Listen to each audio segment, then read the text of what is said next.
भाजपा का जो election department है ना, इलेक्शन डिपार्टमेंट ईडी, हमको पता भी नहीं चल रहा है कैसे धीरे धीरे स्नेह स्नेह हमारी आजादी हमसे छीनने की कोशिश की जा रही है।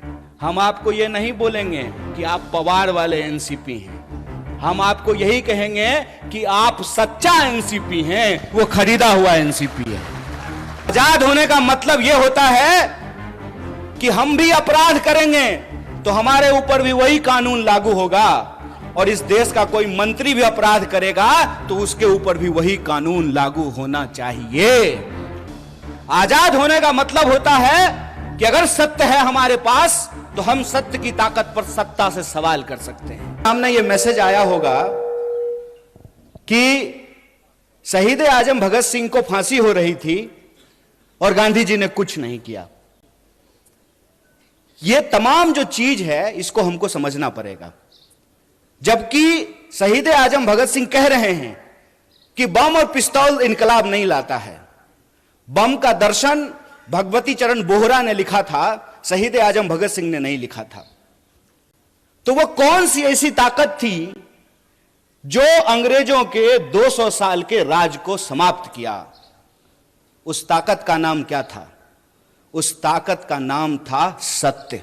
इस बात को याद रखिएगा। और सत्य की ताकत से भारतीय राष्ट्रीय कांग्रेस इस देश के आम लोगों को इकट्ठा करके, चंपारण जब गांधी गए थे तो किसानों का आंदोलन लड़ने के लिए गए थे।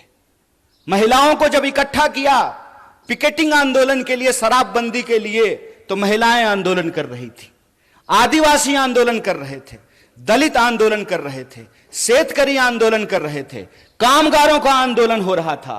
और तमाम आंदोलनों को इकट्ठा करके महात्मा गांधी ने, जो अंग्रेजों के हाथ में बंदूक थी, बड़े बड़े जंगी जहाज थे, सत्य की ताकत से उसको परास्त कर दिया और 15 अगस्त 1947 को इस देश को आजादी मिल गई। आज यह बात मैं आपके सामने क्यों कह रहा हूं? आज फिर एक तकनीक की ताकत लेकर के कोई आया है जिसका नाम दिया गया है सोशल मीडिया। बताइए, नाम है सोशल मीडिया और काम इसका सबसे ज्यादा अनसोशल है। सबसे ज्यादा अनसोशल है। अनसोशल कैसे है? घर में अगर कोई बर्थडे पार्टी हो रही हो तो देखिएगा कि 4 लोग मोबाइल लेकर के ना ऐसे कोना में मुंह घुमाए रहता है। यह हमको सोशल नहीं बना रहा है, यह हमको अनसोशल बना रहा है। इतिहास नहीं बना रहा है, इतिहास को मिटाने की कोशिश की जा रही है। रोज सुबह सुबह उठिएगा तो यह मैसेज आएगा कि फटाफट 10 लोगों को यह मैसेज भेज दीजिए, मनोकामना पूर्ण हो जाएगी। पलट करके पूछ लीजिए ना, हम कौन सा इंसान हैं, 9वां की 10वां? अगर हम 10वां हैं तो पहले तुम बता दो कि तुम्हारी कौन सी मनोकामना पूर्ण हो गई है। पूछना चाहिए ना। मैं ये कहानी अक्सर लोगों से पूछता हूं, आजाद होने का क्या मतलब होता है? आजाद भारत में हम आजाद नागरिक हैं। आजाद होने का क्या मतलब होता है? आजाद का मतलब होता है अपने ख्यालों से आजाद होना।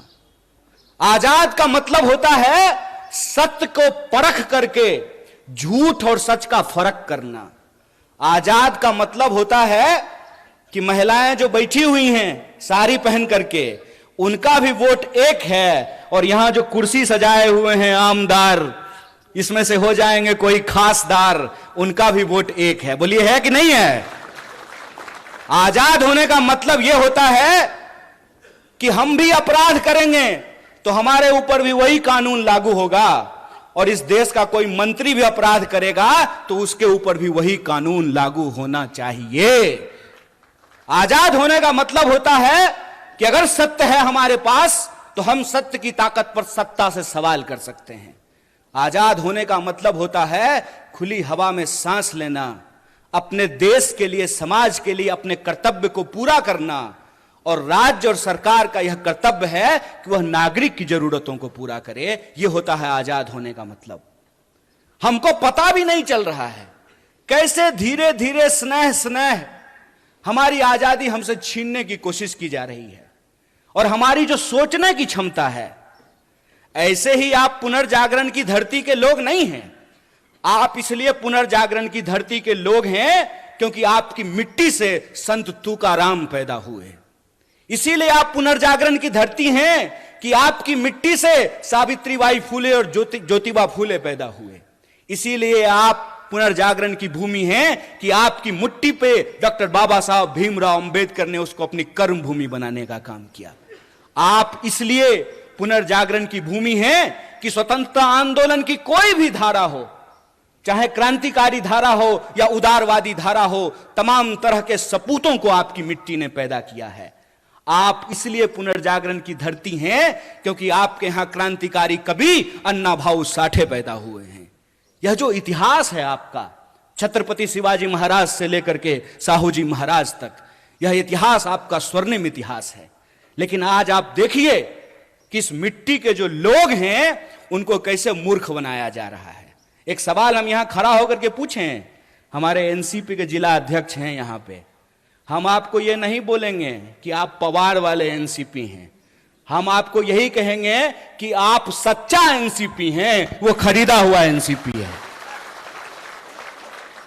आप सच्चा एनसीपी हैं और वो भाजपा का जो इलेक्शन डिपार्टमेंट है ना, इलेक्शन डिपार्टमेंट ईडी, पूरी सरकार ही चल रही है ईडी और सीडी पे। या तो ईडी भेजते हैं या सीडी भेजते हैं। तो जिसका ईडी और सीडी नहीं है वो सच्चा है, जिसका ईडी और सीडी है वो झूठा है, वो झूठ के साथ जाकर के खड़ा है। और मैं ये सवाल आपसे पूछता हूं, इसका जवाब आपको अपने आप मिल जाएगा, क्योंकि मैं महसूस करता हूं और मैं ऋणी हूं महात्मा गांधी का, मैं ऋणी हूं पंडित जवाहरलाल नेहरू का, मैं ऋणी हूं डॉक्टर बाबा साहब भीमराव अंबेडकर का, मैं ऋणी हूं सरदार वल्लभ भाई पटेल का, सुभाष चंद्र बोस का, सरोजिनी नायडू का। मैं ऋणी हूं उनका कि वो अंग्रेजों से लड़ करके हमको आजादी दिलाए। मैं ऋणी हूं लाल बहादुर शास्त्री का, मैं ऋणी हूं इंदिरा गांधी का, राजीव गांधी का, कि जो आजादी हमारे पुरखों ने हमको दिलाई, जो आजादी हमको हमारे संविधान ने दिया, उस आजादी को ये लोग बचा करके रखे। इसीलिए तो एक साधारण नौजवान जिसकी मां आंगनवाड़ी में काम करती है, वो आप तमाम लोगों के सामने माइक लेकर के इन तमाम नेताओं के सामने खड़ा होकर के भाषण दे रहा है।